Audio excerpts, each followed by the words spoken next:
Hello, everyone. Thank you for joining us today. We're really excited to talk to you about how to create a resilient network. I'm thrilled to have Matthew Onken, who's the IT director from Lionakis, here with me today, and we'll be walking through in kind of a fireside chat Q&A, just talking about how he was able to create a resilient network for his company.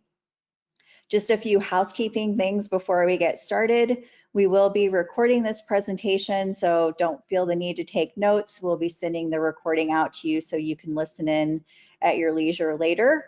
We will also be doing questions at the end. So if you have questions for Matthew that come up as we're talking, feel free to type those into the question box within the GoToWebinar meeting anytime, and we'll make sure that we get to those questions at the end. Also, if you're experiencing any issues, you can chat with me in the chat, and I will try to help you as best I can. Very excited to have Matthew, to have you with us today. Thank you for joining us, and thank you for taking the time out of your busy workday to come and be part of the Big Leaf family here. No problem. I'm happy to be here. Great. So just a couple of things on the agenda. We're just here to talk about the issues that caused Matthew to look for a solution, how he was able to justify his network continuity solution to his management team, some of the practices that he used for selecting a vendor and a solution, and some of the benefits that he discovered as part of implementing the Big Leaf solution. So Matthew, I'd love to get started with a little bit of a background on yourself and Lionakis in general. Yeah, thank you, Tanya. As Tanya stated, my name is Matthew Onken. I'm the IT director at Lionakis, which is an architectural and engineering firm headquartered in Sacramento, California. Lionakis was established in 1909, has been providing architectural and engineering services for over 100 years. Myself, I've been in the IT business since about 1996. So over 20 years experience setting up networks, Windows domains, Linux systems, pretty much anything in IT, you name it, I've done it. And so we probably want to talk about like the network a little bit too, just kind of. Tell us a little bit about your network and the office setup you have there. Yeah, so we have our main headquarters in Sacramento, where we have our main data center and over 100 employees. And then we have 5 remote offices located in California, and then 1 office located in Hawaii. And all of those offices connect into our headquarters for various file services and application services. So we're kind of set up in a hub and spoke model. So our Sacramento location is very important. So having that online all the time is very important to the business, keeps us moving. Yeah. So let's talk about some of the issues that caused you to look into a solution for your organization. What were you experiencing? So I came to the business a little over 1 year ago, and when I joined the business, they had redundant internet connections in their headquarters office, but they had no automatic failover and actually no manual failover in place. And so we had an internet provider that was kind of flaky. And right out the gate, within the first week of being there, I got hit with an outage with that internet provider and had to on fly figure out a manual switchover. We did do a manual switchover, but the problems with that is that you can't keep the static IP addresses that are assigned to your applications in the outside, like VPN and other web applications. So during the time of the outage, which turned out to be about 9 hours, our people inside the business were able to use the internet, but we weren't able to have users connect via VPN or use other web applications. And so that drove, like as soon as I saw that week, I knew that I had to find a solution to get redundancy for the internet connection and still retain my public IPs so that all our services worked. My goal was that we'd have a fail and that nobody in the business would know that we had a fail on a connection in the future. That seems like a good goal. So what solutions did you look at and why? Well, first it started out looking at BGP. And that's something I've done before, and I think that's like the old school guy in me. In the past, I've done that, and the ISP has given us a IP address range to implement. At this current place, the ISP would not, they would give us a /24 network, but they wanted to charge us $1,000 a month, which is way out of our price range. And as you know, BGP doesn't do great with load balancing and things like that. It's really great at failing over the internet connection, but it doesn't gain you much more than that. So that caused me to look outside. And I've had some exposure to Big Leaf in the past. I looked at Big Leaf and then also some other SD-WAN solutions. But Big Leaf won out because of the transferables. They give you a block of statics that you can then use for your device, and it's transparent to the firewall, which is something that I enjoy. Yeah. So sometimes it's difficult for IT professionals to implement new systems and justify that to the management team. So how did you go about justifying the cost to the management team and getting approval to move forward with choosing Big Leaf? Yeah, so one way was collecting the costs on several different solutions, and Big Leaf was one of the more cost-effective solutions. That always makes it easy with management when you come up and say, hey, we can pay $1,000 a month for this, or we can pay half that for a solution that does load balancing, internet connection conditioning, and failover. It was pretty easy, honestly, to justify this because the outages in the past that they had suffered even before I had joined the business were causing people to have anxiety and not able to do their work. And as we spoke about with that hub spoke setup, the external offices were not able to do their work when the connection was down. So it was honestly pretty easy approaching it from that way. Terrific. So let's talk a little bit about the static IP block. That was really important in your decision. Give us a little bit more background about why that was so important to you. Yeah, so that's super important. As I stated, we use VPN on our external firewall, and we also use some web applications that we host. You can do things with like dynamic DNS to bring that in, but it can be difficult, and it can be especially difficult when you need to host it with multiple IP addresses. The other thing that I really like about the Big Leaf is that the static IP addresses are tied to Big Leaf and the device, and the ISP connections are independent, meaning I can plug whatever connection I want into it, a DSL connection even, for instance. Not sure why you'd use that, but you can plug that in, and you still have your static IP block that was assigned to you with your Big Leaf device. That means you can pick up your Big Leaf device, move it to another location, plug it in, and plug any internet connection you want in, and your static IP addresses are still the same. But for us, it was mostly for hosting those applications was huge, and then also setting up site-to-site VPNs. It makes it a lot easier. And then the other thing there is that excuse me. I'm just lost my thought here.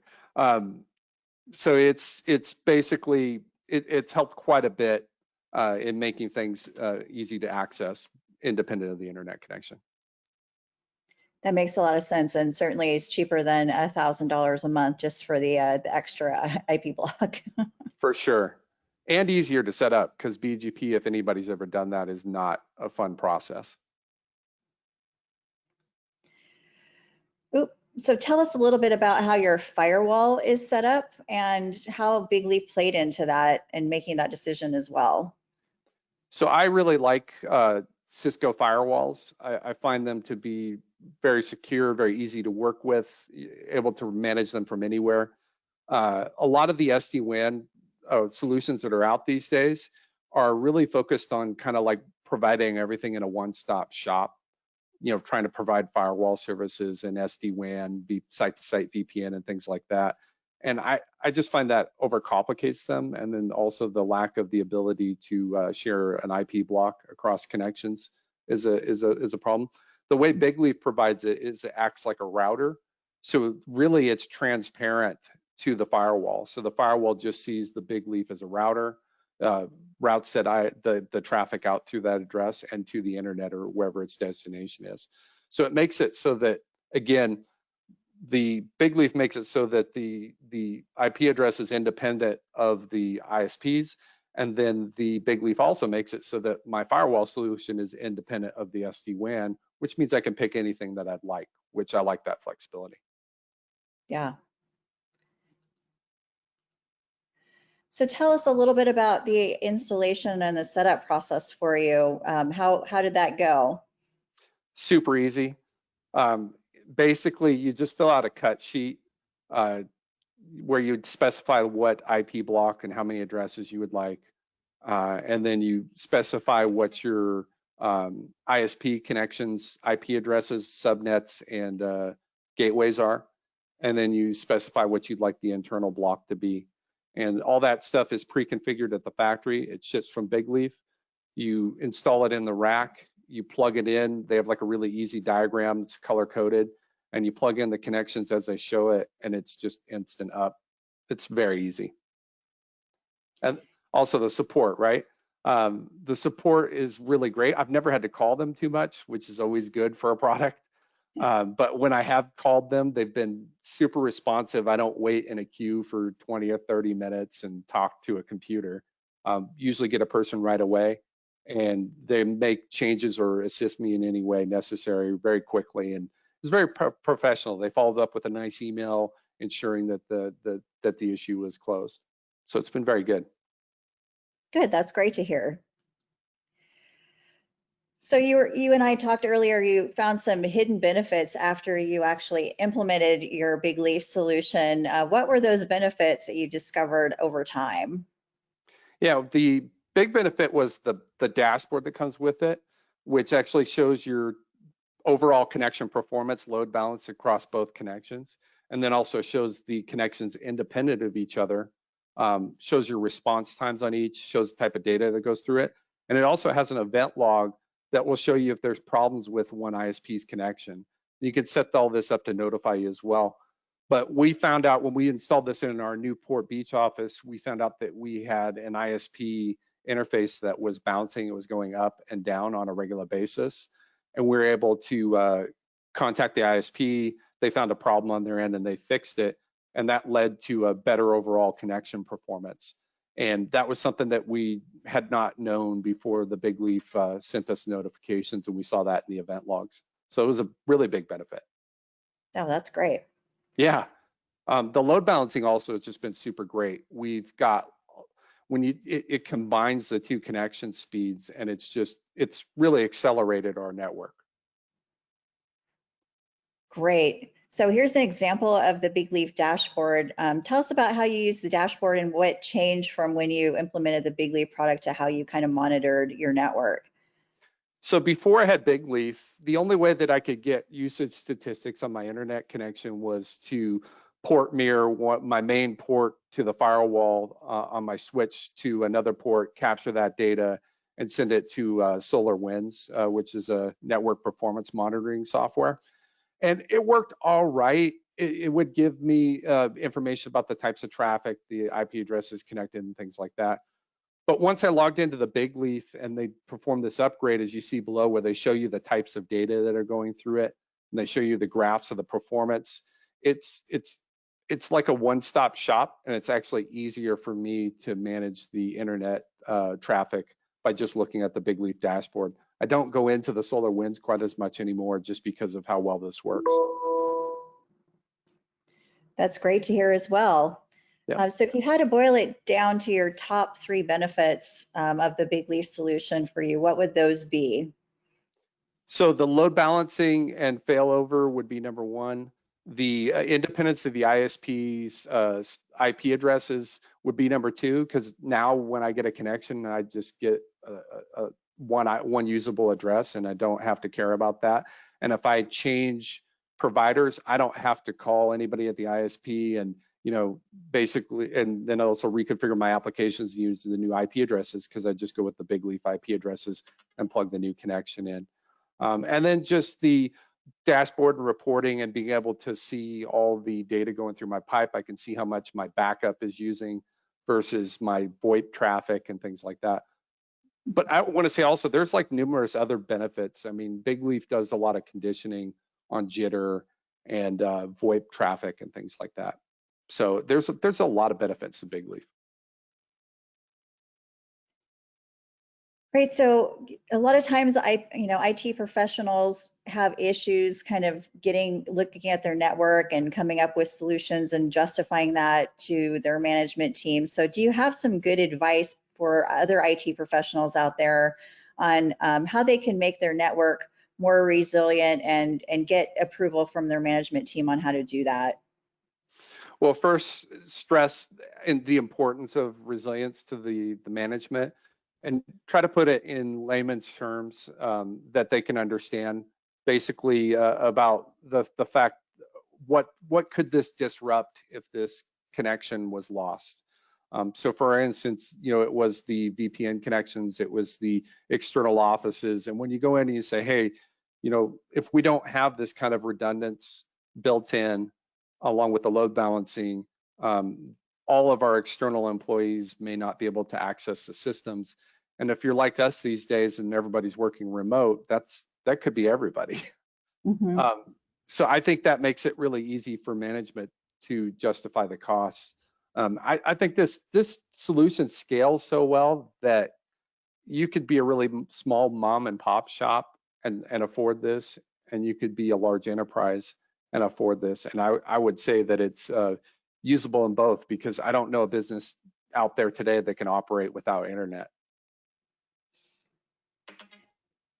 That's definitely true. We're all on the internet. This was an interesting statistic that we share, is that almost 80% of businesses need some kind of internet optimization, but 75% of them need to be educated about their need for it. And that's why it's definitely so important, as you said, to talk to the management team about how they can maximize their internet and optimize it for people throughout their organization, whether they be working in an office or working at home.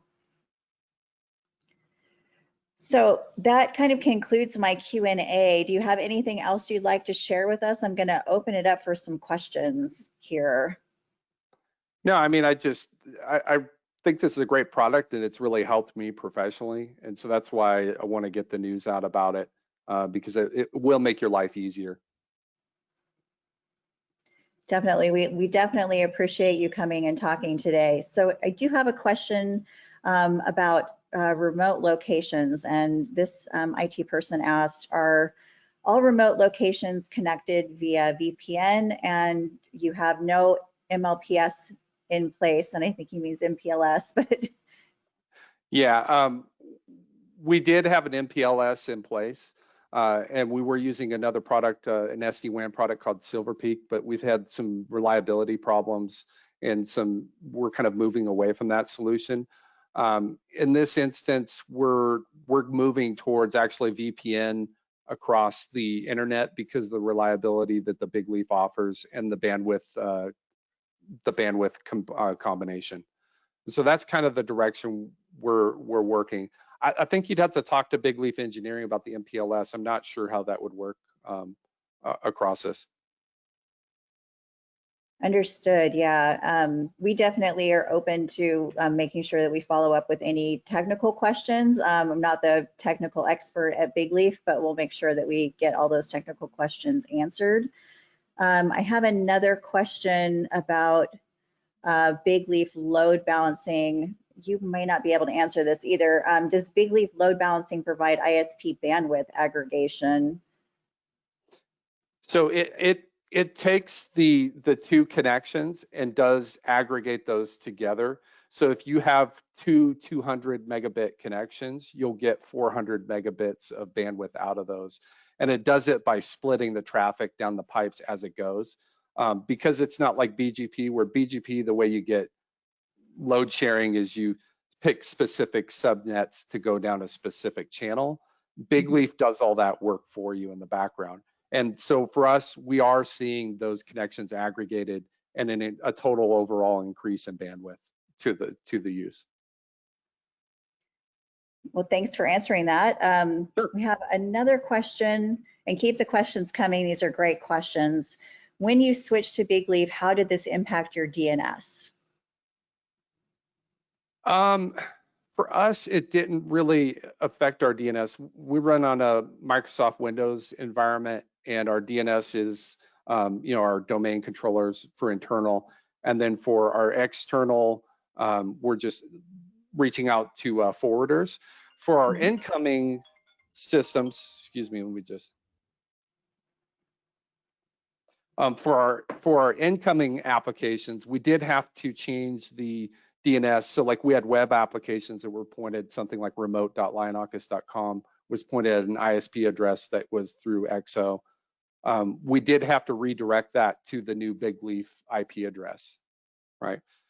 But the great thing about that is once you're done, as long as you're staying with Big Leaf, you can change providers and you'll never have to make that change again. Mm-hmm. All right, well, I'm going to just open up a quick poll here while we get some more questions in.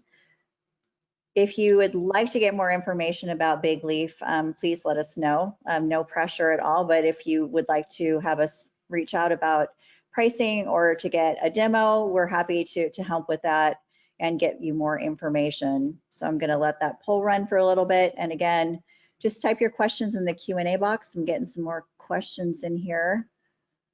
So actually, you know, I thought of one other thing I want to cover, and someone might not have asked this, but there may be a question about what effect it has on overall latency because all the traffic is being routed through Big Leaf systems. And I've seen very little effect. I'm still getting, you know, ping times to internet sites at 12 milliseconds and under. So the performance has been very good. The other thing I would say is that the Big Leaf support goes beyond, like when they're actually making network changes or there's any kind of outage or anything like that, there is a status page where you can see that. And they're really proactive about messaging when they're doing any kind of maintenance and when they're coming out of maintenance. And they do try to do it after hours, which is always helpful. I've had ISPs that have done maintenance during the middle of the day. So Yeah, we try not to do it in the times when there will be people on the internet for the most part, unless you're getting up at like 2 or 3 a.m.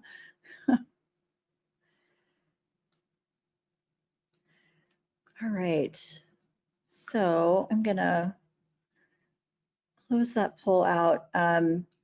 We don't have any more questions coming into the chat room, so I guess we'll, if you have any questions, I would like to just share my contact information here. Tanya S at bigleaf.net. Please reach out to me with any questions that you might have, including technical questions. I'll make sure that I get you to the right person. And if you have questions for Matthew, you can send those on to me as well, and I will make sure that he gets those. He's graciously said that he'd be happy to talk to people about the solution in more detail if you have more questions that you were too shy to ask on the webinar here. So Matthew, I'd really like to thank you for taking time out of your busy day. We really appreciate it. It's really great for you to be able to share this with other IT professionals out there. And we thank you all for joining us today. So hope you have a great rest of your day, and thanks. thank you. I appreciate the opportunity to be here.